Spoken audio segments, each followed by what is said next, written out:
every time they cross the finish line, and they still make up the lead with 3-2.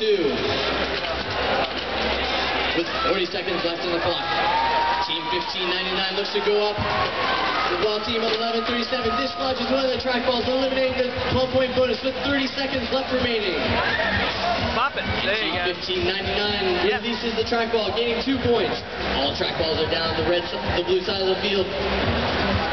And with 20 seconds left, 20 seconds. Blue Robot still whipping around the field, gaining points. Also pushing that track ball across with 10 seconds. Red gains a few more points in 4, 3, 2, 1. Yeah. And at the last second, Team 1599 crosses over the finish line. Well done.